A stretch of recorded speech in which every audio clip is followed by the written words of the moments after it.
अस्सलामु अलैकुम वरहमतुल्लाहि ताला वबरकातुहु। रब्बि इश्रह ली सदरी वयस्सिर ली अमरी वहलुल उक़दतम मिन लिसानी यफ़क़हू क़ौली। अल्हम्दुलिल्लाहि रब्बिल आलमीन वल आक़िबतु लिल मुत्तक़ीन अस्सलातु वस्सलामु अला नबिय्यिनल मुरसलीन व आलिहि व अस्हाबिहि अजमईन। अम्मा बाद फ़क़द क़ाल अल्लाहु तआला फ़िल क़ुरआनिल करीम वल फ़ुरक़ानिल मजीद बाद अऊज़ु बिल्लाहि मिनश शैतानिर रजीम बिफ़ज़्लि बिस्मिल्लाहिर रहमानिर रहीम वल फ़ज्र व लयालिन अश्र वश्शफ़ी वल वत्र सदक़ल्लाहुल अलीयुल अज़ीम। अन अब्दुल्लाह इब्न मसऊद रज़ियल्लाहु तआला अन्हु क़ाल क़ाल रसूलुल्लाहि सल्लल्लाहु अलैहि वसल्लम मा मिन अय्यामिन अल अमलु सालिहु फ़ीहा अफ़ज़लु इलल्लाहि मिन अय्यामिल अश्र। क़ील या रसूलल्लाह अल जिहादु फ़ी सबीलिल्लाह। क़ाल नबी सल्लल्लाहु अलैहि वसल्लम वलल जिहादु फ़ी सबीलिल्लाह औ कमा क़ाल अलैहिस्सलातु वस्सलाम। रब्बि इश्रह ली सदरी वयस्सिर ली अमरी वहलुल उक़दतम मिन लिसानी यफ़क़हू क़ौली। अल्हम्दुलिल्लाह। அளவற்ற அருளாளன் நிகரற்ற அன்புடையோன் அல்லாஹ்விற்கு எல்லா புகழும். நம் உயிரிலும் மேலான நமது தலைவர் ஹதரத் ரசூலுல்லாஹி ஸல்லல்லாஹு அலைஹி வஸல்லம் அவர்கள் மீதும் அவர்களை பின்பற்றிய சத்திய சஹாபாக்கள், நாதாக்கள், ஷஹதாக்கள், முழு உலக முஸ்லீமான ஆண்கள், பெண்கள், குறிப்பாக இந்த ஜும்மாவுடைய அவையில் ஒன்று கூடியிருக்கின்ற வருகை புருகை இருக்கின்ற நம் அனைவர் மீதும் ரப்புல் ஆலமீன் அல்லாஹு தாலாவுடைய சாந்தியும் சமாதானமும் என்றும் என்றென்றும் நின்று நிலவட்டுமாக. ஆமீன். அல்ஹம்துலில்லாஹ். கண்ணியமான சகோதர பெருமக்களே, ஒரு கண்ணியமான மாதத்துடைய கடைசி பகுதியில் 27வது பிறையில் அல்ஹம்துலில்லாஹ் ஒன்று கூடியிருக்கிறோம். இன்னும் சில தினங்களில் துல்காதாவுடைய மாதம் நிறைவு பெற்று மற்றொரு கண்ணியமான மாதமாகிய துல்ஹஜுடைய மாதத்தை அடைய இருக்கிறோம். அநேகமாக திங்கட்கிழமை இரவு பிறை ஆரம்பித்து செவ்வாய்க்கிழமையிலிருந்து துல்ஹஜுடைய முதல் பிறை ஆரம்பமாக இருக்கிறது. அந்த அடிப்படையில் இன்ஷா அல்லாஹ் இன்றைய உரையில் துல்ஹஜ் சம்பந்தமான நபி பெருமானார் ஸல்லல்லாஹு அலைஹி வஸல்லம் அவருடைய சில வழிகாட்டுதலும், துல்ஹஜ் மாதத்திலே நாம் செய்ய போக இருக்கின்ற நமக்கு அல்லாஹ் கடமையாக்கி இருக்கின்ற குர்பானி சம்பந்தமான முக்கியமான சில வழிகாட்டுதல்களையும் இன்ஷா அல்லாஹ் இன்று உரையில் சுருக்கமாக நம்ம பார்க்கலாம். ஆரம்பமாக கடந்த ரமதானிலே நாம் நோற்ற நோன்புகள், நாம் தொழுத தொழுகைகள், நாம் செய்த தான தர்மங்கள், நம்முடைய திக்ரு துஆக்கள் அனைத்தையும் வல்ல அல்லாஹ் கபூல் செய்வானாக. அன்பான சகோதர பெருமக்களே, நபி பெருமானார் ஸல்லல்லாஹு அலைஹி வஸல்லம் அவர்கள் குர்ஆனுடைய ஒரு வசனத்திற்கு விளக்கமாக தன்னுடைய ஹதீஸில் இப்படி பேசுவார்கள். அது என்ன குர்ஆனுடைய வசனம்? அல்லாஹு தஆலா சொல்கிறான், மின்ஹா அர்பாத்துன் ஹுரும். வருடத்திலே 12 மாதங்கள், அதில் 4 மாதங்கள் கண்ணியமானது என்று அல்லாஹு தஆலா திருமறையில் சொல்லி காட்டுகிறான். இந்த 12 மாதங்களிலே அது எந்த 4 மாதங்கள் கண்ணியமானது என்பது பற்றிய விவரங்கள் அல்லாஹு தாலாவுடைய தூதர் பெருமானார் ஸல்லல்லாஹு அலைஹி வஸல்லம் அவர்கள் தன்னுடைய ஹதீஸ்களின் வாயிலாக தெளிவுபடுத்துகிறார்கள். பெருமானாரும் கிட்டத்தட்ட அதே வார்த்தையை தான் பயன்படுத்துகிறார்கள். மின்ஹா அர்பாத்துன் ஹுரும். குர்ஆனில் உண்டான அதே வார்த்தை. அல்லாஹ் எந்த வார்த்தையை அல்லாஹு தாலா எந்த வார்த்தையை பயன்படுத்துகிறானோ அதே வார்த்தையை தான் பெருமானார் பயன்படுத்துகிறார்கள். மின்ஹா அர்பாத்துன் ஹுரும். 4 மாதங்கள் கண்ணியமானது. சலாசுன் முத்தவாலியாத்துன். அதில் 3 மாதங்கள். சலாசத்துன் முத்தவாலியாத்துன். அதில் 3 மாதங்கள் தொடர்ந்து வரக்கூடியது என்று ரசூலுல்லாஹ் சொல்கிறார்கள். அந்த 3 மாதங்கள் என்ன? முதலாவதாக நாம் இப்போ அமர்ந்திருக்கின்ற இந்த துல்காதாவுடைய மாதத்தை பெருமானார் பேசுகிறார்கள். துல்காதா, அதற்கு பிறகு வரக்கூடிய துல்ஹஜ், அதற்கு பிறகு வரக்கூடிய முஹர்ரம். இந்த 3 மாதங்கள் தொடர்ந்து வரக்கூடியது அல்லாஹ் கண்ணியப்படுத்தியிருக்கிறான். 4ஆவதாக ஒரு மாதம் பெருமானார் பேசுகிறாங்க, ரஜபுடைய மாதம் இல்லையா? ரஜபுடைய மாதத்தை அல்லாஹு தஆலா கண்ணியப்படுத்தியிருக்கிறான். ஜமாத்துல் ஆஹிருக்கும் ஷாபானுக்கும் இடையில் வரக்கூடிய ரஜபுடைய மாதம், இந்த மாதத்தை அல்லாஹ் கண்ணியப்படுத்தியிருக்கிறான் என்று அல்லாஹுடைய வசனத்திற்கு பெருமானார் விளக்கம் அளிக்கிறார்கள். அந்த அடிப்படையில் அல்ஹம்துலில்லாஹ், நாம் இப்போ அடைந்திருக்கின்ற இந்த மாதமும் கண்ணியமானது, நாம் எதிர்நோக்க இருக்கின்ற துல்ஹஜ்ஜுடைய மாதமும் கண்ணியமானது, அதற்கு அடுத்து வரக்கூடிய முஹர்ரமுடைய மாதமும் கண்ணியமானது. அன்பான சகோதர பெருமக்களே, இந்த துல்ஹஜ் சம்பந்தமான குர்ஆனில் பெருமானார் ஸல்லல்லாஹு அலைஹி வஸல்லமுடைய ஹதீஸ்களில் ஏராளமான செய்திகளை நம்ம பெற்றுக்கொள்ள முடியும். அல்லாஹு தஆலா ஒரு சூறாவுடைய ஆரம்பத்தில் இப்படி சத்தியம் செய்கிறான். அந்த சூறாவிற்கு பெயர் வல் ஃபஜ்ர். சூறாவுடைய பெயர் ஃபஜ்ர், அதிகாலை. வல் ஃபஜ்ரி, அதிகாலையின் மீது சத்தியமாக அல்லாஹ் பேசுகிறான். வலயாலின் அஷ்ரு, 10 இரவுகளின் மீது சத்தியமாக. வஷ்ஷஃப்இ, இரட்டையின் மீது சத்தியமாக. வல் வித்ரி, ஒற்றையின் மீது சத்தியமாக என்று அல்லாஹு தஆலா அந்த வசனத்தில் பேசுகிறான் இல்லையா? அதிகாலையின் மீது சத்தியமாக, 10 இரவுகளின் மீது சத்தியமாக, இரட்டை படைகளின் மீது சத்தியமாக, ஒற்றை படைகளின் மீது சத்தியமாக என்று அந்த வாசனம் அந்த சூரா ஆரம்பமாகிறது. இப்போ தஃப்சீர்களில் பார்க்கலாம், பெருமானார் ஸல்லல்லாஹு அலைஹி வஸல்லம் அவர்கள் இந்த சூறாவுக்கு விளக்கம் அளிக்கையில் இப்போ அதிகாலையின் மீது சத்தியமாக என்கிறான் அல்லாஹு தஆலா. அது எந்த அதிகாலை? 10 இரவு என்கிறான். அது எந்த 10 இரவு? அது என்ன இரட்டை படை? அது என்ன ஒற்றை படை என்று வரும் பொழுது பெருமானாருடைய விளக்கத்தில் நம்ம பெற்றுக்கொள்ள முடியும். வல் ஃபஜ்ரு, அதிகாலையின் மீது சத்தியமாக என்பதற்கு கிதாபுகளில் எழுதுகிறார்கள், துல்ஹஜ் மாதத்துடைய 10வது நாள். நம்ம குர்பானி கொடுக்கிறோம் இல்லையா, பக்ரீத் பெருநாள் கொண்டாடுகிறோம் இல்லையா, அந்த நாள் துல்ஹஜுடைய 10வது நாள். துல்ஹஜ் மாதத்துடைய 10வது நாளுடைய பகலின் மீது அல்லாஹ் சத்தியமிடுகிறான் என்பதாக பெருமானார் இந்த வசனத்திற்கு விளக்கம் அளிக்கிறார்கள். வலயாலி நஷ்ர், 10 இரவுகளின் மீது சத்தியமாக. அது எந்த 10 இரவுகள்? துல்ஹஜ் மாதத்துடைய பெரிய ஆரம்பமானதிலிருந்து முதல் 10 இரவுகள், துல்ஹஜ் 1 10 தினங்கள், இந்த 10 நாளை அல்லாஹ் கண்ணியப்படுத்தி இருக்கிறான். இந்த 10 நாட்களின் மீது அல்லாஹ் சத்தியமிடுகிறான். வஷ்ஷஃப்இ, இரட்டை படையின் மீது சத்தியமாக. கிதாப் தஃப்சீர்களில் பார்க்கிறோம், துல்ஹஜுடைய பிறை 2, துல்ஹஜுடைய பிறை 4, துல்ஹஜ் பிறை 6, துல்ஹஜ் பிறை 8, துல்ஹஜ் பிறை 10. இந்த இரட்டை படையான 5 நாட்களை தான் வஷ்ஷஃப்இ, இரட்டை படையின் மீது சத்தியமாக பதிவு செய்கிறான். வல் வித்ரி, ஒற்றை படையின் மீது சத்தியமாக. துல்ஹஜ் 1, துல்ஹஜ் 3, துல்ஹஜ் 5, துல்ஹஜ் 7, துல்ஹஜ் 9, இந்த 5 நாட்களை, ஒற்றை படையான நாட்களை அல்லாஹ் சத்தியமிடுகிறான் என்பதாக ஹதீஸ்களில் இந்த வசனத்திற்கு தஃப்சீராக நம்ம பார்க்கலாம். அப்போ பாருங்க, அல்லாஹு தஆலா வல் ஃபஜ்ர், அதிகாலையின் மீது, துல்ஹஜ் 10 அதிகாலையின் மீது சத்தியமிடுகிறான். துல்ஹஜுடைய முதல் 10 இரவுகளின் மீது சத்தியமிடுகிறான். அது மட்டும் போதாது என்பதாக துல்ஹஜுடைய அந்த 10 இரவுகளிலேயே இரட்டை படையின் மீது சத்தியமிடுகிறான், ஒற்றை படையின் மீது சத்தியமிடுகிறான் என்ற விளக்கத்தை எல்லாம் நம்ம தஃப்சீர்களில் பார்க்கலாம். கூடுதலாக இன்னொரு விளக்கமும் இருக்கிறது. இந்த வஷ்ஷஃப்இ வல் வத்ரு, இந்த இரட்டை படை ஒற்றை படை, இதற்கு விளக்கம் அளிக்கிறார்கள். அதாவது துல்ஹஜ் 11, 12 இந்த 2 நாளை வஷ்ஷஃபி என்பதாகவும், துல்ஹஜ் 13 வல் வித்ரி, ஒற்றை படையின் மீது சத்தியமாக என்று அல்லாஹு தஆலா சத்தியமிடுவதாக இந்த வசனங்களுக்கெல்லாம் நாம் தஃப்சீர்களில் விளக்கத்தை பெற்றுக்கொள்ள முடிகிறது. அன்பான சகோதரி பெருமக்களே, அதனால தான் நான் ஆரம்பத்தில் சொன்னேன், அல்லாஹ் கண்ணியப்படுத்திய மாதங்கள், அதிலும் அல்லாஹ் கண்ணியப்படுத்திய நாட்கள். நம்ம அடைய இருக்கிறோம் துல்ஹஜுடைய மாதம். அந்த மாதத்தை அல்லாஹ் கண்ணியப்படுத்தி இருக்கிறான். அந்த மாதத்திற்கு நிறைய சிறப்புகள் இருக்கிறது. அதிலும் குறிப்பாக முதல் 10 தினங்கள் அல்லாஹு அக்பர். அருமையான சகோதரி பெருமக்களே, இமாம்களுக்கு மத்தியில் சில கருத்துகள். வருடத்திலேயே ஆக சிறந்த நாட்கள் எது, எந்த நாட்களை அல்லாஹ் மிக அதிகமாக கண்ணியப்படுத்தியிருக்கிறான் என்று வரும் பொழுது தஃப்சீர்களில் பார்க்கலாம். இமாம்கள் நமக்கு விளக்கம் அளிப்பார்கள். சிலர் சொல்வார்கள் ரமலானுடைய கடைசி 10 தினங்கள். மொத்தம் 355 நாட்கள், 12 மாதங்கள், 355 நாட்கள். இந்த 355 நாட்களிலேயே ஆக கண்ணியமான நாட்கள் என்றால் ரமலானுடைய கடைசி 10 தினங்கள்.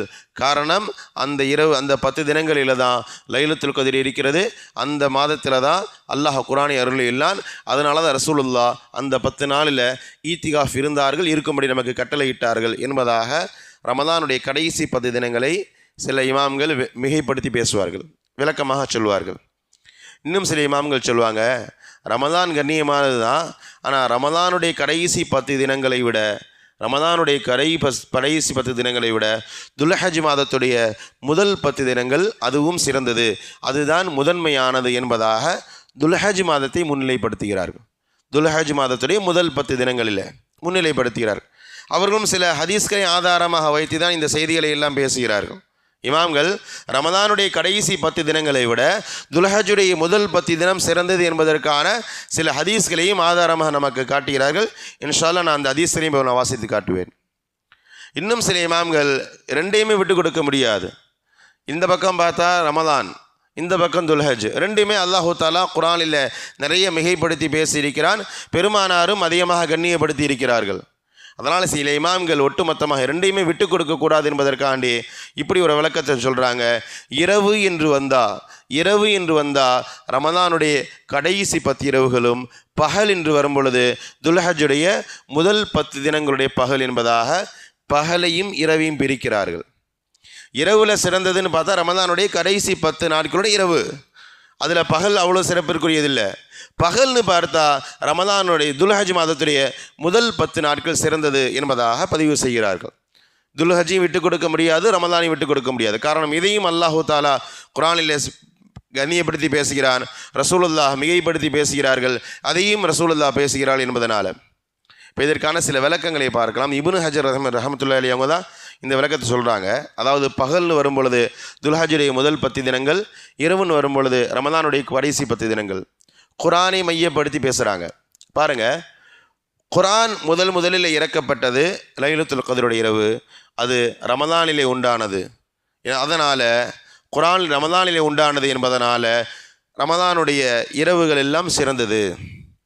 அதே போன்று குர்ஆனுடைய கடைசி வசனம், இறுதி வசனமாக நமக்கு தெரிந்த ஒரு வசனம்தான், அல் யௌம் அக்மல்து லக்கும் தீனக்கும் வ அத்மம்து அலைக்கும் நிஅமதி வ ரதீது லக்கும் இஸ்லாம் தீனா. இங்கே தான் மார்க்கம் ஃபுல்ஃபில் ஆகுது, பரிபூர்ணம் அடைகிறது. இந்த வசனம் என்பது, அதாவது இன்றைய நாள் இந்த மார்க்கத்தை நான் பரிபூர்ணப்படுத்தி விட்டேன், உங்களுடைய மார்க்கத்தை நான் முழுமைப்படுத்தி விட்டேன் என்பதாக அல்லாஹ் தஆலா பேசுகிறான். மார்க்கம் பரிபூர்ணமாகிவிட்டது என்ற இந்த வசனம் இறங்கியது துல்ஹஜ் மாதத்துடைய 9வது நாள் அரஃபாவுடைய தினத்தில்.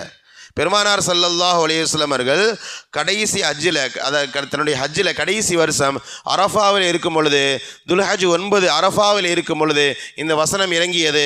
குர்ஆனுடைய கடைசி வசனம் இறங்கியது துல்ஹஜ் மாதம். அதனால் துல்ஹஜ்ஜும் சிறப்பிற்குரியது. குர்ஆனுடைய முதல் வசனம் இறங்கியது ரமதான் மாதம். அதனால் ரமதானும் சிறந்தது என்பதாக இந்த ரெண்டையுமே மேக்கப் பண்ணுறாங்க. இதில் கூடுதலாக இப்னு ஹஜர் கொஞ்சம் ஆழமாக போய் பார்ப்பாங்க, விளக்கம் சொல்லுவாங்க. குர்ஆனுடைய முதல் வசனம் இரவு நேரத்தில் இறங்கியது, அதனால் ரமதானுடைய கடைசி 10 இரவுகள் சிறந்தது. குர்ஆனுடைய கடைசி வசனம் துல்ஹஜ்ஜில் இறங்கியது இல்லையா, இது பகல் பொழுதிலே இறங்கியதால் துல்ஹஜ்ஜுடைய முதல் 10 தினங்களுடைய பகல் சிறந்தது என்பதாக பகலையும் இரவையும் மையப்படுத்தி பேசுவதை பார்க்கலாம். அருமையான சகோதர பெருமக்களே, இப்படி நிறைய செய்திகள் ரமதானையும் துல்ஹஜ்ஜையும் ஒப்பிட்டு நிறைய விளக்கங்களை ஹதீஸ் கிதாபுகளிலே இமாம்களுடைய வாயிலாக நம்ம பெற்றுக்கொள்ள முடிகிறது. எது எப்படியோ ஒரு விஷயத்தை நம்ம முடிவுக்கு வந்துடணும், துல்ஹஜ்ஜுடைய முதல் 10 தினங்கள் ஆக சிறப்பிற்குரியது. தபரானி ஷரீஃபுடைய 10,455வது செய்தி, அப்துல்லாஹ் இப்னு மஸ்ஊத் ரலியல்லாஹு தஆலா அன்ஹு ஒரு ஹதீஸை ரசூலுல்லாஹ்விடமிருந்து இப்படி அறிவிக்கிறார்கள். பெருமானார் பேசுகிறாங்க, மாமின் ஐயாமின் அல் அமலு சாலிஹு, அல்லாஹு தாலாவிடத்தில் ஆக சிறந்த தினம் அமல் செய்வதற்கென்று அஃதலு இலல்லாஹ், அல்லாஹு தாலாவிடத்தில் மிகவும் பிரியமான, அல்லாஹு தாலாவிடத்தில் மிக சிறந்த இரவு நாட்கள் என்றால் மின் ஐயாமின் அஷ்ர், துல்ஹஜ் மாதத்துடைய முதல் 10 தினங்கள் என்பதாக பெருமானார் பேசுகிறாங்க. அதாவது வருடம் முழுக்க அமல் செய்கிறது அல்லாஹ் விரும்புகிறான், ஆனால் அமல் செய்கிறது அல்லாஹ் அதிகமாக நேசிக்கிறது, அல்லாஹ் ரொம்ப பிரியப்படுகிறது. இந்த நேரத்தில் அமல் செஞ்சால் பரவாயில்ல, நல்லா இருக்குமே என்று அல்லாஹ் அதிகமாக நேசிப்பது துல்ஹஜ் மாதத்துடைய முதல் 10 தினத்தில் என்பதாக ரசூலுல்லாஹ் பேசுகிறாங்க. அப்போ சஹாபாக்கள் எதிர்கேள்வி கேட்கிறாங்க, யா ரசூலுல்லாஹ் அல் ஜிஹாது ஃபீ சபீலில்லாஹ், அப்போது துல்ஹஜ் அல்லாத மற்ற மாதங்களில் ஜிஹாது செய்வதை விட இந்த மாதத்தில் செய்கிற சின்ன அமல் சிறந்ததா அப்படின்னு சஹாபாக்கள் கேட்குறாங்க. அதாவது என்ன கேள்வின்னு சொன்னால், துல்ஹஜ் அல்லாத மாதத்தில் நீங்கள் ஒரு அமலை செய்கிறீங்க, துல்ஹஜுடைய முதல் 10 தினங்களில் நீங்கள் அமல் செய்கிறீங்க. அநேகமாக வரக்கூடிய செவ்வாயிலேருந்து துல்ஹஜுடைய முதல் 10 நாள் ஆரம்பமாகி இருக்கிறது இல்லையா? சஹாபாக்கள் என்ன கேள்வி வைக்கிறாங்கன்னு சொன்னால், நீங்கள் சொல்கிறீங்க துல்ஹஜுடைய அதல்லாத மாதத்தில் ஒரு அமல், துல்ஹஜுடைய முதல் 10ல் ஒரு அமல், இப்போ இந்த 2 அமலில் துல்ஹஜுடைய முதல் 10 செய்யக்கூடிய அமல் அல்லாஹ்வுக்கு ரொம்ப பிரியமானது, அது மகத்தானதுன்னு சொல்கிறீங்களே. இப்போ துல்ஹஜ் அல்லாத மாதத்தில் ஒருத்தர் அல்லாஹுடைய பாதையில் போருக்கு போகிறார், இங்கே 2 ரக்காத் தொழுகிறார். இப்போ அமலை பாருங்கள், பெரிய வித்தியாசம். அல்லாஹ்வுடைய பாதையில் போருக்கு போகிறதுன்றது ஆக சிறந்த அமல். இங்கே 2 ரக்காத்துன்றது அவ்வளோ பெரிய சிறப்பு, அவ்வளோ கஷ்டமெல்லாம் கிடையாது.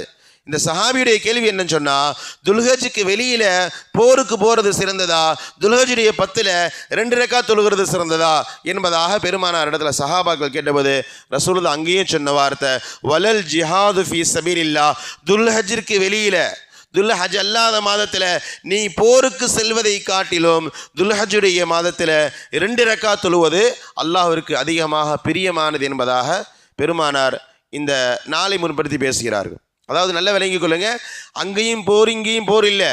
இங்கே போருக்கு போகிறத பற்றி பேசலை. நீ சுமார் 2 ரக்காத் தொழுகிற, ஒரு 10 ரூபா சதக்கா கொடுக்குற, குரானுடைய 2 சஃபா ஓதுற, அல்லாஹ் அல்லான்னு 10 நிமிஷம் திக்ர் செய்கிற, இந்த அமல் போரை விட சிறந்தது. மற்ற காலத்தில் போர் செய்வது எவ்வளவு மகத்தானதோ அதை விட அல்லாஹுக்கு ரொம்ப ரொம்ப பிரியமானது இந்த 10 நாளில் நீ செய்யக்கூடிய அமல் என்பதாக பெருமானார் ஸல்லல்லாஹு அலைஹி வஸல்லம் அவர்கள் நமக்கு வழிகாட்டுகிறார்கள். அன்பான சகோதர பெருமக்களே, அந்த நாளை தான் நம்ம அடைய இருக்கிறோம் இல்லையா? ஒருவேளை ஞாயிற்றுக்கிழமை பிறை தென்பட்டு விட்டால் திங்கட்கிழமை 1லிருந்து துல்ஹஜ் ஆரம்பமாகிவிடும். ஞாயிறு பிறை தெரியாத போது திங்கட்கிழமை முழுமையாக துல்காதா முடிஞ்சு செவ்வாய்க்கிழமையிலிருந்து இன்ஷா அல்லாஹ் துல்ஹஜ் ஆரம்பமாகிவிடும். இந்த 10 நாட்களை நம்ம அமல்களில் மும்முரப்படுத்த வேண்டும். நம்மளால் எந்த அளவு முடியுமோ. ஹதீஸ் கிதாபுகளில் கூடுதலாக பெருமானார் பேசுகிறாங்க. தபரானி ஷெரீஃபுடைய 11116வது செய்தி ஹஸரத் இப்னு அப்பாஸ் அறிவிக்கிறாங்க, மாமின் ஐயாமின் ஆலமு இந்தல்லாஹி அஹப்பு அல் அமலு ஃபீஹின்ன மின் ஹாதில் ஐயாமி ஃபக்ஸிரு ஃபீஹின்ன மினத் தஹ்லீலி வ தஹ்மீதி வ தக்பீரி வ தஸ்பீஹி என்பதாக பெருமானார் பேசுகிறாங்க. அதாவது நம்ம துல்ஹஜ் மாதத்துடைய முதல் 10 தினங்களில் நீங்கள் செய்கின்ற அமல் அல்லாஹ்வுக்கு ரொம்ப ரொம்ப பிரியமானது. அதனால் அந்த நாளில் நிறைய தக்பீர் சொல்லுங்கள். அல்லாஹு அக்பர் அல்லாஹு அக்பர் நிறைய தக்பீர் சொல்லுங்கள். ஃபக்ஸிரு ஃபீஹின்ன தஸ்பீஹ், நிறைய தஸ்பீஹ் செய்யுங்க. சுபஹான் அல்லாஹ் சுபஹான் அல்லாஹ் சுபஹான் அல்லாஹ். ஃபக்ஸிரு ஃபீஹின்ன தஹ்மீத், நிறைய தஹ்மீது சொல்லுங்கள். அல்ஹம்துலில்லாஹ் அல்ஹம்துலில்லாஹ். இதுவெல்லாம் ரொம்ப சிரமமான காரியம் இல்லை. அல்லாஹ் அக்பர் என்று சொல்வதோ, சுபஹான் அல்லாஹ் என்று சொல்வதோ, அல்ஹம்துலில்லாஹ் என்று சொல்வதோ, லா இலாஹ இல்லல்லாஹ் என்று சொல்வதோ, இதுவெல்லாம் அவ்வளோ கஷ்டமான காரியம் இல்லை. ஆனால் ரசூலுல்லாஹ் நமக்கு வழிகாட்டுகிறார்கள், இந்த 10 தினத்தை வேஸ்ட் ஆக்கிறாதீங்கப்பா. எப்படி ரமலானில் ரசூலுல்லாஹ் பேசுவாங்களோ, இந்த 30 நாள் ரொம்ப ரொம்ப முக்கியமானதுப்பா, இதை வீணாக்கிடாதீங்கன்னு ரசூலுல்லாஹ் வழிகாட்டுற மாதிரி இந்த துல்ஹஜ்ஜுடைய முதல் 10 நாளையும் ரசூலுல்லாஹ் நமக்கு வழிகாட்டுறாங்க. வீணாக்கிறாதீங்கப்பா. முடிஞ்ச அளவு இதில் நிறைய தக்பீர் சொல்லுங்கள். அல்லாஹு அக்பர் நிறையா சொல்லுங்கள், சுபஹான் அல்லாஹ் நிறையா சொல்லுங்கள், அல்ஹம்துலில்லாஹ் நிறையா சொல்லுங்கள் என்ற வழிகாட்டுதல்கள் எல்லாம் அருமையான சகோதர பெருமக்களே நம்ம ஹதீஸ் கிதாபுகளில் நம்ம பெற்றுக்கொள்ள முடிகிறது. அதனால் அருமையான சகோதர பெருமக்களே, வரக்கூடிய இந்த 10 நாள் கிட்டத்தட்ட கோல்டன் ஹவர்ஸ் என்பதாக எழுதுவார்கள் இல்லையா? விலை மதிக்க முடியாத ஒரு நாட்களை அல்லாஹு தஆலா நமக்கு வழங்கியிருக்கிறான். ஹதீஸ் கிதாப் குர்ஆனில் பார்க்கலாம். ஹதரத் மூசா அலைஹிஸ்ஸலாத்து வஸ்ஸலாம் அவர்களை அல்லாஹு தஆலா தௌராத்தை பெறுவதற்காக வரும் பொழுது 30 நாள் நோன்பு வைத்து வரும்படி சொன்னான். ஆராஃப் என்ற சூறாவுடைய 142வது செய்தியில் இந்த வசனங்களில் அல்லாஹ் கொஞ்சம் விளக்கமாக பேசுகிறான். 9வது ஜுஸில் இந்த வசனம் இருக்கிறது. 30 நாள் நோன்பு வச்சுட்டு வாங்கன்னு சொன்னால், ஹதரத் மூசாவும் தூர்சினா மலைக்கு போகும் பொழுது 30 நோன்பு வச்சுட்டு போகிறாங்க. அல்லாஹ் சொல்கிறான், எனக்கு 30 பத்தாது, இன்னும் 10 நோன்பு வச்சுட்டு வான்னு அல்லாஹு தஆலா சொல்கிறான். 30 போதலப்பா, எனக்கு இன்னும் 10 நோன்பு வச்சுட்டு வா என்பதா அல்லாஹு தஆலா சொன்னான். அந்த விவரத்தை பாருங்கள். வாதுனா மூசா சலாசீன லைலா, அல்லாஹு தஆலா மூசாவிற்கு 30 நாள் நோன்பு வச்சுட்டுவான்னு கட்டளை இட்டான். வாத்துமம் நாஹபி அஷ்ரின், எனக்கு 30 போதாது, இன்னும் கூடுதலாக 10 நோன்பு வச்சுட்டு வா என்று சொன்னான். ஃபதம்ம மீகாத்து ரப்பிஹி 40 லைலா, இறுதியாக ஹதரத் மூசா 40 நாள் நோன்பு வச்சுட்டு அல்லாஹ்வை சந்தித்து தௌராத்தை பெற்று வந்தார்கள் என்று குர்ஆனில் சொல்லப்படுகிறது இல்லையா? தஃப்சீர்களில் மிக தெளிவாக இருக்கிறது. முதல்ல நோன்பு வைத்த 30 நாள், இப்போ நம்ம இருக்கின்ற இந்த துல்காதாவுடைய 30 நாள் எனக்கு போதாது, இன்னும் 10 நாள் நோன்பு என்று அல்லாஹ் சொன்னான் இல்லையா? அது இதற்கு அடுத்து வரக்கூடிய துல்ஹஜ் மாதத்துடைய 10 தினங்கள் என்பதாக கிதாபுகளிலே பார்க்கலாம். துல்ஹஜ் 10 நம்ம குர்பானி கொடுக்கக்கூடிய அந்த நாள் தான் ஹஸரத் மூசா அலைஹிஸ்ஸலாத்து வஸ்ஸலாம் அவர்கள் அல்லாஹ்வை சந்தித்து தௌராத்தை பெற்று வந்தார்கள் என்பதாக நம்ம பார்க்கலாம். அருமையான சகோதர பெருமக்களே, துல்ஹஜ் சார்ந்து இன்னொரு அழகான ஒரு செய்தியை நம்ம பார்க்கலாம். துல்ஹஜ் ஏன் இவ்வளவு மகத்தானது, துல்ஹஜ்ஜிற்குன்னு ஒரு தனி சிறப்பு இருக்கிறது என்பதற்கு விளக்கமாக நம்ம பார்க்கலாம். எல்லா அமல்களையும் செய்ய முடியுமான ஒரு மாதம் துல்ஹஜ் மாதம்தான். இஸ்லாத்துடைய அடிப்படையான சில அமல்கள் இருக்கிறது. உதாரணமாக தொழுகை இருக்கிறது, நோன்பு இருக்கிறது, ஜகாத் இருக்கிறது, ஹஜ்ஜி இருக்கிறது. கூடுதலாக சில வணக்கங்களை சொல்வதாக இருந்தால் செல்வந்தர்கள் ஒவ்வொரு வருடமும் குர்பானி கொடுக்கணும். இதுவெல்லாம் அல்லாஹ் நமக்கு வழங்கி இருக்கின்ற கட்டாய கடமைகள். எல்லா கடமைகளையும் ஒரு முஸ்லீம் செய்ய முடியுமான ஒரு மாதம் ரமதானில் கூட அந்த வாய்ப்பு கிடையாது, துல்ஹஜ்ல மட்டும்தான் இருக்குது. ரமதான் ஆக சிறந்தது. இந்த இடத்துல நம்ம ரமதானை விட்டு கொடுக்க மாட்டோம். ரமதானில் தொழ முடியும், ரமதானில் நோன்பு வைக்க முடியும், ரமதானில் ஜக்காத் கொடுக்க முடியும், பரவலாக நம்ம கொடுக்குறோம். ஆனால் ரமதானில் ஹஜ்ஜு செய்ய முடியுமா? எவ்வளவு உம்ராவையும் செய்து கொள்ளலாம். ரமதான் முழுக்க ஒரு நாளைக்கு 2 உம்ரா, ரமதான் முழுக்க 60 உம்ரா செய்து கொள்ள முடியும், பிரச்சனை இல்லை. ஆனால் ஹஜ்ஜு செய்ய முடியுமா? வாய்ப்பு இல்லை. ஹஜ்ஜு செய்ய முடியாது, உம்ரா மட்டும்தான் செய்ய முடியும். அருமையான சகோதர பெருமக்களே, ரமதானில் குர்பானி கொடுக்க முடியுமா? லட்சக்கணக்கான ஆடுகளை அறுத்தாலும் அது சதக்காவாக அன்பளிப்பாக சேருமே தவிர குர்பானியாக மாறுமா என்றால் மாறாது. அது பாருங்க, குறிப்பான 2 அமல் ஹஜ்ஜு மற்றும் குர்பானி, இந்த 2ஐயுமே அல்லாஹு தாலா துல்ஹஜோடு சம்பந்தப்படுத்தி இருக்கிறான். ஹஜ்ஜுக்கு சென்றவர்கள் தெரியும் இல்லையா? 10, 12, 15 தினங்களாக உலகம் முழுக்க ஹஜ்ஜுக்கு போயிட்டு இருக்காங்க. போனவங்க எல்லாம் இப்போ வரைக்கும் உம்ரா தான் செஞ்சுட்டு இருக்காங்க. தவாப் செய்வாங்க, உம்ரா செய்வாங்க, சயீ செய்வாங்க. ஆனால் ஹஜ்ஜு இன்னும் அவங்களுக்கு ஆரம்பிக்கலை. ஹஜ்ஜு எப்போ ஆரம்பிக்கும்னு சொன்னால் துல்ஹஜுடைய பிறை 8க்கு பிறகு மினாவிற்கு செல்வாங்க.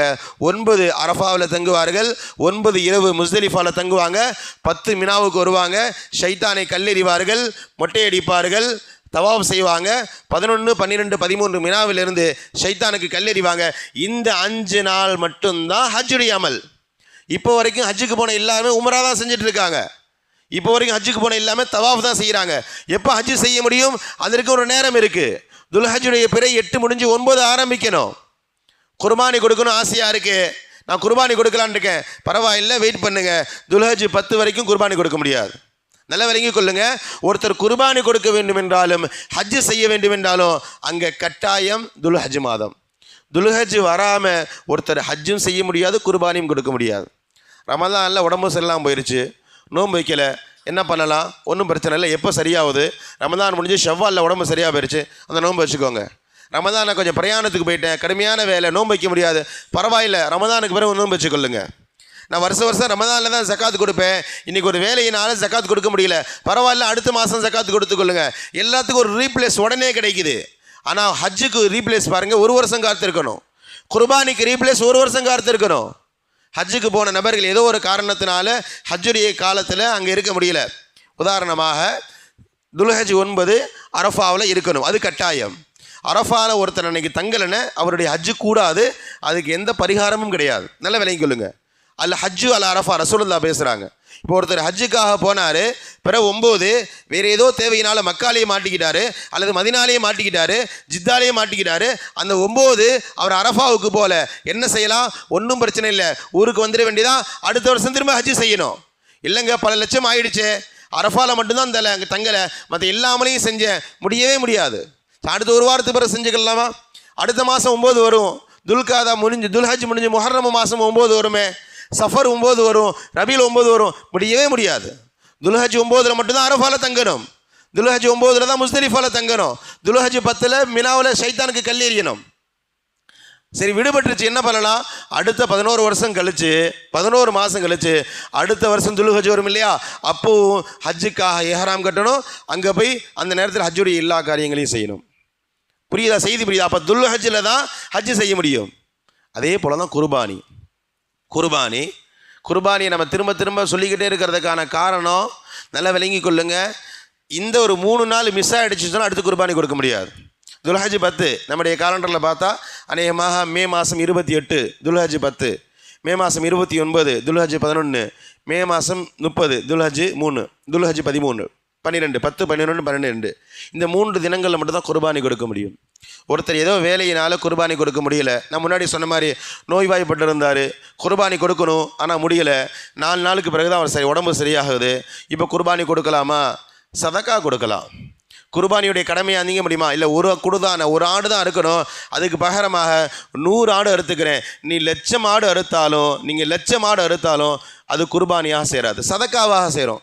இல்லைங்க எனக்கு இந்த வருஷம் குர்பானி விடுபட்டுருச்சு, என்ன பண்ணலாம், அடுத்த வருஷம் தான் குர்பானி கொடுக்க முடியும். வேணா இந்த ஒரு வருஷம் விடுபட்ட ஆடையும் சேர்த்து அடுத்த வருஷம் அதே 3 நாள் 2 ஆடாக கொடுத்து கொள்ள முடியுமே தவிர, 2 ஆடாக கொடுத்துக்கோங்கன்னு சொல்லுது, அதுதான் செய்ய முடியுமே தவிர நீங்கள் அடுத்த மாதம் குர்பானி கொடுத்துக்கொள்ளுங்க, ஒரு 10 நாள் கழிச்சு குர்பானி கொடுத்துக்கொள்ளுங்க, சாத்தியமே இல்லை. இல்லைங்க ஒரு பிரயாணத்தில் இருந்த 3 நாள் செம்ம டைட்டு, பயங்கரமான ஷெடியூலு, என்னால் குர்பானி கொடுக்க முடியல, நான் பிறகு கொடுத்துக்கொள்ள முடியுமா, முடியவே முடியாது. அடுத்து 11 மாதம் தங்கி இருக்கணும், அடுத்த வருஷம் துல்ஹஜ் வரும், அப்போ தான் குர்பானி கொடுக்க முடியும். அப்போ நல்லா விளங்கிக் கொள்ளுங்க, இஸ்லாத்துடைய எல்லா விதமான அமல்களையும் ஒருங்கிணைந்தது துல்ஹஜ். அங்கே தொழ முடியும், அங்கே நோன்பு வைக்க முடியும், அங்கே ஜகாத் கொடுக்க முடியும், அங்கே ஹஜ் செய்ய முடியும், அங்கே உம்ரா செய்ய முடியும், அங்கே குர்பானி கொடுக்க முடியும். எல்லா அமலையும் ஒட்டுமொத்தமாக தன்னளவிலே அடைய வளைஞ்சிருக்கிற ஒரு மாதம் துல்ஹஜுடைய மாதம். அநேகமாக வருகின்ற செவ்வாய்க்கிழமை இன்ஷா அல்லாஹ் ஆரம்பமாக இருக்கிறது. அருமையான சகோதர பெருமக்களே, அதனால் இந்த நாட்களை நம்ம வீணடித்து விடக்கூடாது. சஹாபாக்கள் இந்த தினங்களிலே போட்டி போட்டு அமல் செய்வார்கள் என்று பார்க்கிறோம். அதனுடைய வெளிப்பாடு தான் நம்ம தக்பீர் ஓதுறது. வருடம் முழுக்க தொழுகிறோம், ஆனால் துல்ஹஜ் 9 தான் அரஃபாவுடைய நாளில் நம்ம தக்பீர் சொல்லுவோம். ஒரு ஃபர்லான தொழுகைக்கு பிறகும் 3 முறை தக்பீர் சொல்லுவோம், கூட சேர்ந்து சொல்லுவோம். துல்ஹஜ் 9, துல்ஹஜ் 10, 11, 12, 13 இந்த தினங்களை எல்லாம் நம்ம தக்பீர் சொல்வதற்கான காரணம் ஒரு மக்களுக்கு மத்தியில் ஒரு தெளிவு ஏற்படுத்தி, இந்த நாள் ரொம்ப ரொம்ப முக்கியமானது, ரொம்ப ரொம்ப கண்ணியமானது, இந்த நாளை நம்ம வீணடித்து விடக்கூடாது என்பதை வெளிப்படுத்துவது தான் இந்த தக்பீருடைய வேலையாக நோக்கமாக இருக்கிறது. அருமையான சகோதர பெருமக்களே, இன்ஷா அல்லாஹ் வருகின்ற இந்த 10 தினங்களை நம்மளால் எவ்வளவு முடியுமோ எஃபோர்ட் போட்டு அமல் செய்வதற்கு முயற்சி செய்யணும். நம்முடைய குடும்பங்களில் நிறைய, குறிப்பாக இந்த பெண்களிடத்தில் பார்க்கலாம், 9 நாள் நோன்பு வைக்கின்ற பழக்கம் இருக்கிறது. உண்மையிலே வரவேற்கத்தக்கது. ரசூலுல்லாஹ் அந்த நாளில் 2 ரக்காத் தொழுகிறதே சிறப்பிற்குரியது என்று சொல்லும் பொழுது 9 நாள் சில பேருக்கு ஹசரத் நமக்கு கம்பெனி தாங்காது, வேணால் கடைசி ஒரே ஒரு நாள் அரஃபா நோன்பு வைக்கலாம், அந்த 9 நாள் நோன்பு வைக்க முடியாது என்று சொல்லக்கூடிய நபர்களும் இருக்கிறார்கள். அது கட்டாயம் இல்லை, ஆனால் வரவேற்கத்தக்கது. முடிந்தளவு துல்ஹஜ்ஜுடைய பிறை ஆரம்பமானதுலேருந்து 9 நாட்கள் நோன்பு வைப்பதற்கு முயற்சி செய்யணும். அதுவும் முடியல, 9 நாள்லாம் முடியாததுக்கு கடுமையான வேலை தேவை, அதுக்கு நோன்பு வச்சுட்டு அவ்வளோ முடியாதுன்னு சொன்னால் குறைஞ்சபட்சம் ஒரு 3 நாள், பிறை 7, 8, 9, 10 நோன்பு வைக்க முடியாது. 10 நோன்பு வைக்கிறது ஹராம், பெருநாள் அன்னைக்கு நோன்பு வைக்கிறது ஹராம். அதனால் பிற 7, 8, 9 3 நாட்களாவது நோன்பு வைக்க முயற்சி செய்யணும். அதுவும் முடியாதுன்னு சொன்னால் குறைஞ்சபட்சம் ஆக கடைசியாக ஒரே ஒரு நாள் அரஃபாவுடைய நாளாவது இன்ஷா அல்லாஹ் நோன்பு இருப்பதற்கு முயற்சி செய்ய வேண்டும்.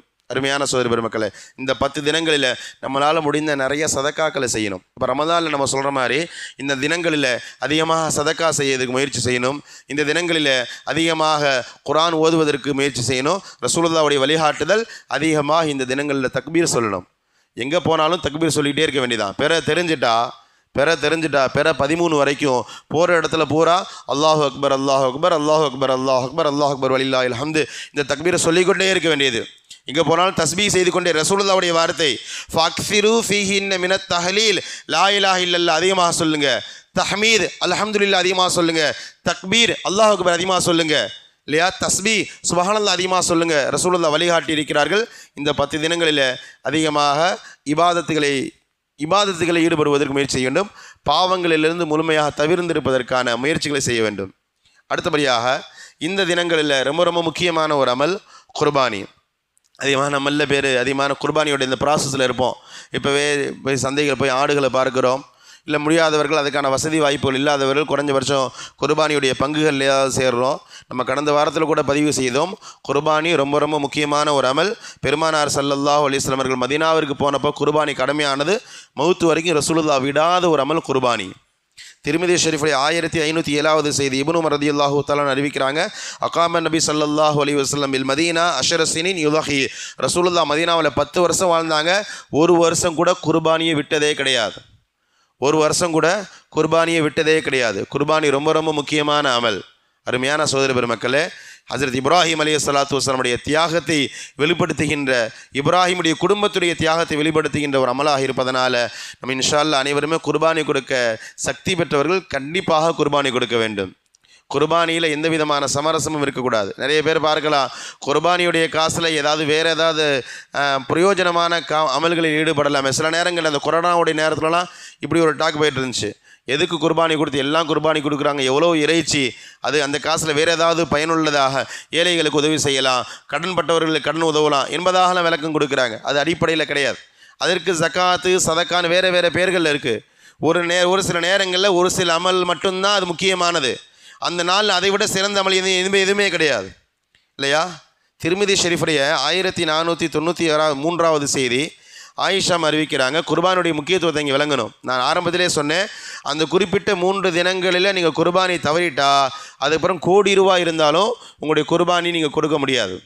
அன்றைக்கி ஒரு 10,000 ரூபாய் இல்லைங்க, குர்பானி கொடுக்க முடியல, இப்போ இந்த கோடி ரூபா இருக்குது வச்சுக்க வேண்டியதான், குர்பானி கொடுக்க முடியாது.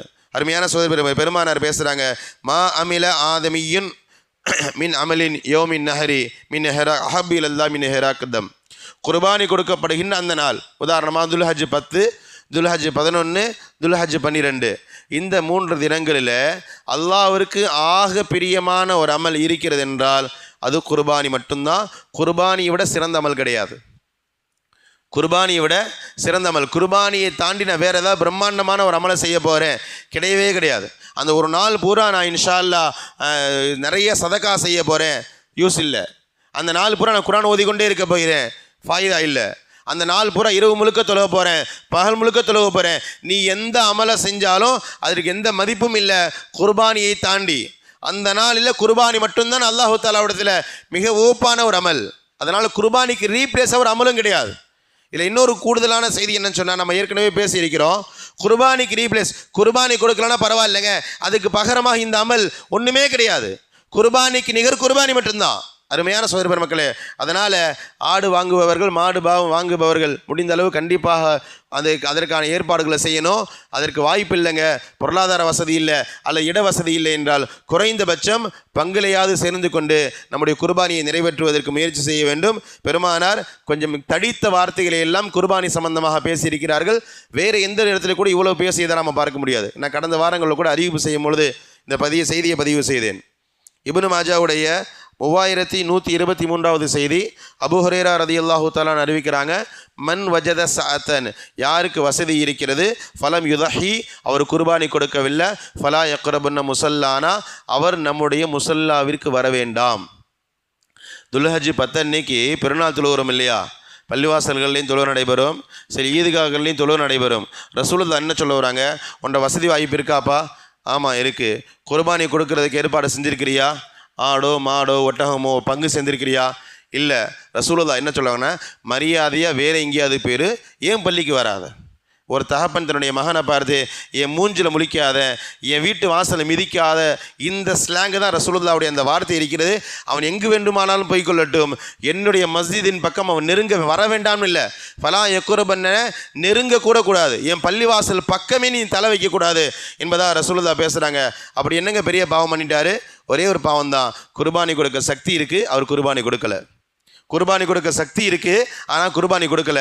என் மூஞ்சில் முழிக்காத, என் பள்ளிக்கு நெருங்காத என்பதாக பெருமானார் நமக்கு எச்சரிக்கிறார்கள். அருமையான சகோதர பெருமக்களே, அந்த அடிப்படையில் துல்ஹஜுடைய மாதம் இன்ஷா அல்லாஹ் பிறக்க இருக்கிறது. நான் ஆரம்பத்தில் சொன்னது போன்று நிறைய அமல்களை கொண்டு இந்த நாளை நம்ம கண்ணியப்படுத்துவோம். நாட்களுடைய கண்ணியம் என்பது அமல்களை செய்வதன் மூலமாகத்தான். பாவங்களை விட்டு முழுமையாக தவிர்ந்திருப்பது. இந்த 10 தினங்களில் அதிகமாக அமல் செய்வதன் மூலமாக அல்லாஹ்விற்கு பக்கத்தில் போய் உட்கார முடியும், அல்லாஹ்விற்கு நெருக்கமானவர்களாக நம்ம ஆக முடியும். முதலாவது. இரண்டாவது, யாரெல்லாம் குர்பானி கொடுக்க சக்தி பெற்றிருக்கிறீர்களோ தயவு செய்து கண்டிப்பாக குர்பானி கொடுப்பதற்கு முயற்சி செய்யுங்கள்.